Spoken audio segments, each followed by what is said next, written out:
Graça e paz, amados, mais um domingo, né? Estamos aí nesse confinamento, mas a igreja não está fechada, a igreja está operante, atuante.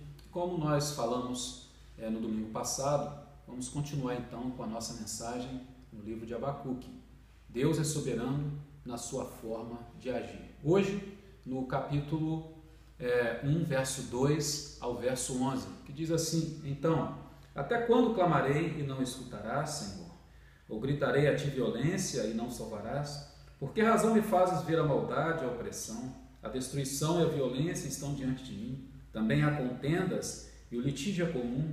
Por causa disso a lei afrouxa e a justiça nunca se manifesta, pois o ímpio cerca o justo de modo que a justiça é pervertida. Versículo 5.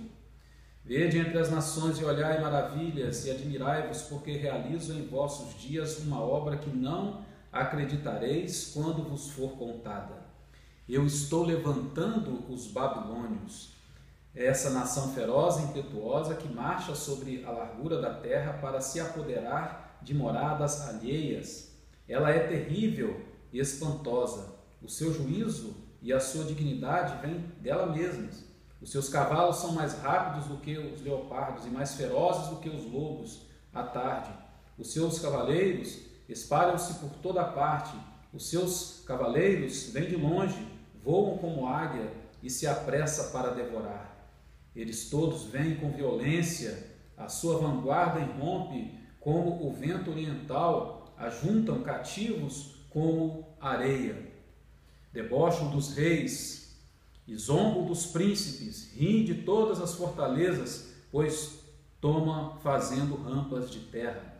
Então passa com o ímpeto de um vento e vão adiante. Eles, porém, são culpados, esse cujo Deus é o próprio poder. Nós podemos resumir esses versículos na seguinte frase, para entendermos a mensagem de Deus hoje.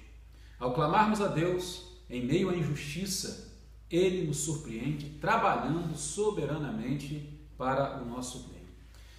Meus amados, até o rei Salomão, Israel era um só reino, depois se tornou dois reinos, o reino do norte pelo comando de Roboão, filho de Salomão, e o reino do sul pelo comando de Jeroboão. Em 722 a.C., o reino do norte foi totalmente destruído por desobedecerem à voz de Deus. Restou então o reino do sul. Entre 600 a 586 a.C. foi que Abacuque ele profetizou. Abacuque ele vivenciou o pré-exílio, o castigo de Judá pelos babilônios, a deportação, a prisão de muitos judeus pelos babilônios e o exílio, a escravidão do povo de Judá na Babilônia, que duraram aí 70 anos. A crise do profeta que vemos neste livro foi registrada mesmo antes do castigo babilônico. Abacuque aqui está vivenciando o pecado de Judá, que resultaria em uma punição severa pelos babilônicos, como nós podemos ver no versículo 6. Ou seja, a crise, a princípio, do profeta Abacuque é em relação às maldades, violências, contendas, leis frouxas, justiças pervertida e o modo como o ímpio oprimia o justo. Já vimos na mensagem introdutória da semana passada, não desista de confiar, que o profeta se sente como se estivesse indiferente, Deus estivesse indiferente à situação pecaminosa do povo de Judá.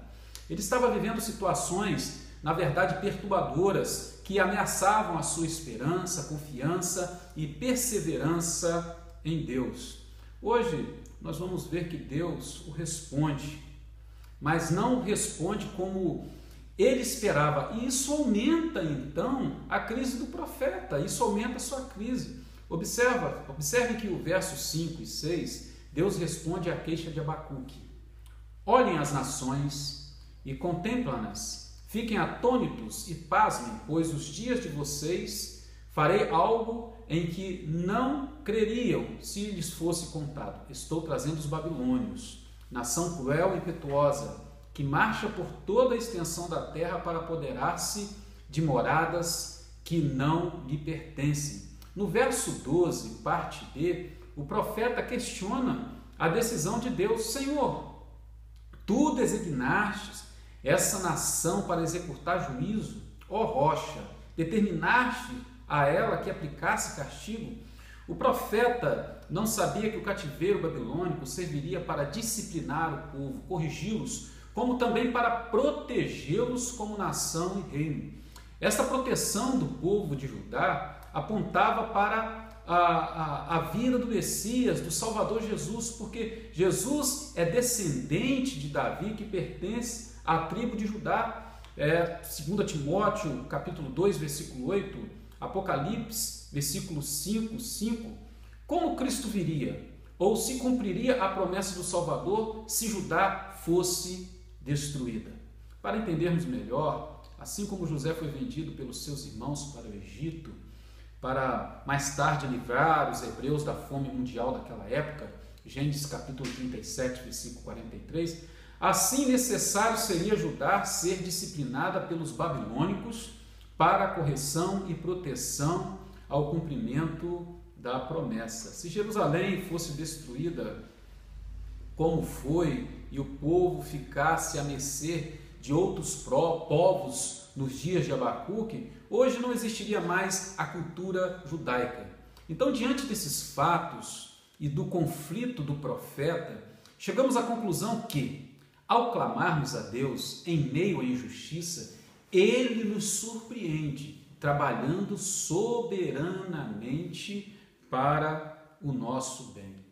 Precisamos entender, queridos, que em meio à injustiça, ao clamarmos a Deus, às vezes achamos que Ele está indiferente à situação, como nós podemos ver no versículo 2. O profeta Abacuque se sente assim em meio à injustiça, à infidelidade crescente de Judá. Até quando clamarei e não escutarás? Para o profeta, Deus está distante, Deus está alheio, Deus está indiferente ao caos social e espiritual do seu povo.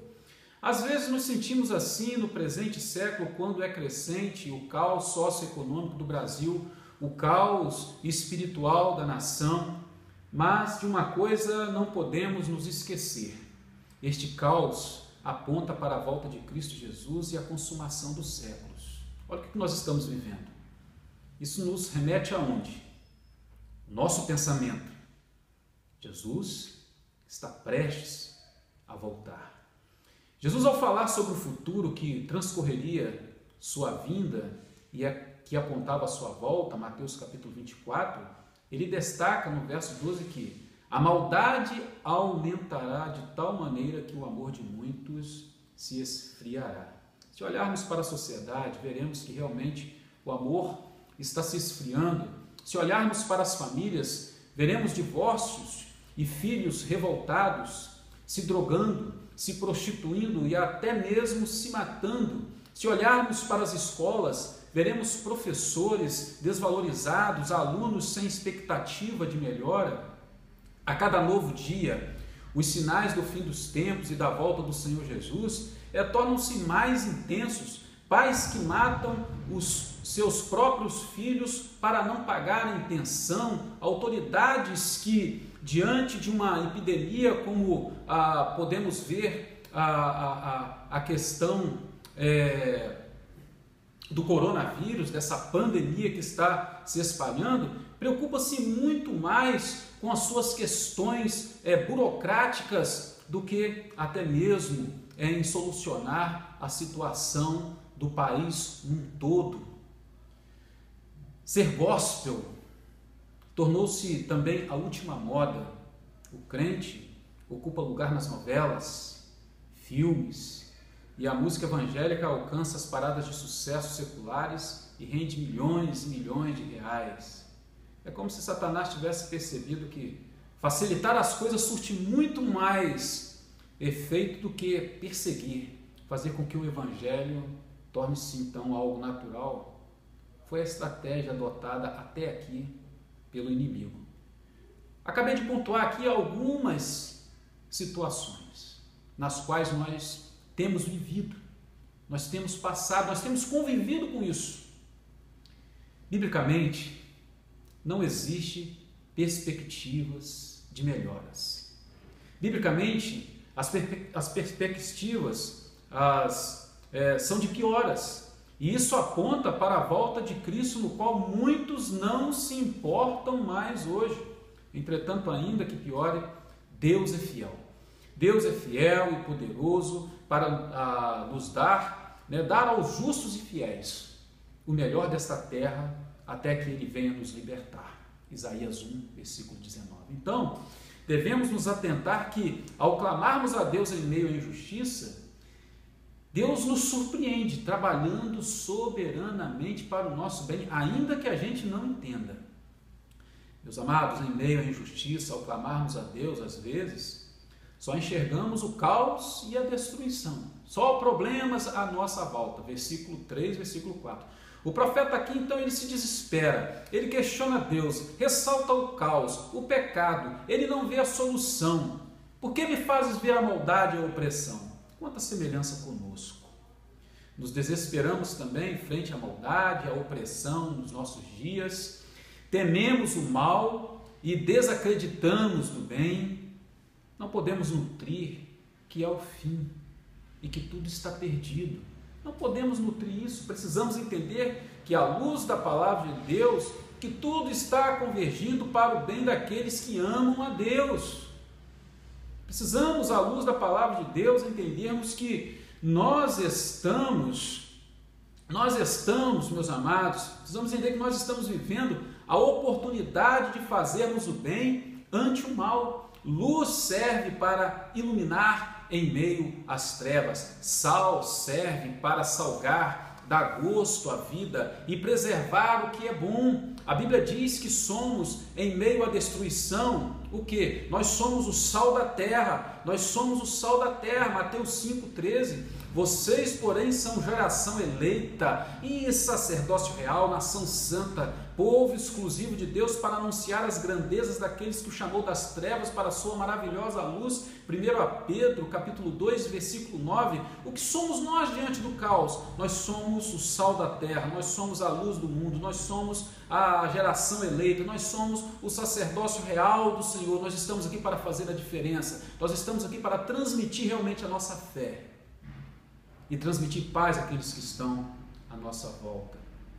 Por mais que pareça que o mundo não tem mais jeito, que o mal é crescente, a Bíblia nos diz que vivemos dias oportunos para crermos no bem, pois onde aumentou o pecado, transbordou também a graça. Romanos 5,20. O mundo pode estar um caos, mas Deus, Ele está trabalhando e quer nos usar para cumprir seus propósitos. Meus amados, toda atenção é pouca para nos ater que, ao clamarmos a Deus, em meio à injustiça, em meio aos problemas, em meio ao caos, Ele nos surpreende trabalhando soberanamente para o nosso meio. Em meio à injustiça, ao clamarmos a Deus, às vezes, nós nos surpreendemos com o modo como Deus trabalha. Nós vamos encontrar isso no verso 5 ao verso 11. O profeta esperava que Deus agisse de qualquer outra forma, menos levantando os babilônicos para agir com justiça, disciplinando Judá. Mas ele mal sabia que este seria o modo pelo qual Judá seria preservada, para que se cumprisse a profecia de que Judá nasceria o Salvador, o Messias, o Cristo. Em meio a uma geração imediatista, às vezes queremos justiça para ontem, e nos esquecemos que Deus está trabalhando no hoje para o nosso bem. Sempre no final de tudo chegamos à conclusão de que Deus é bom, tem razão e Deus sabe o que faz. O profeta, por estar apoiando no seu próprio entendimento, verso 12, nos mostra isso. Ele não conseguia entender os planos de Deus. Nós veremos isso nas próximas mensagens. A Bíblia nos orienta que em seu coração o homem planeja seu caminho, mas o Senhor determina os seus passos. Provérbios 16, 9.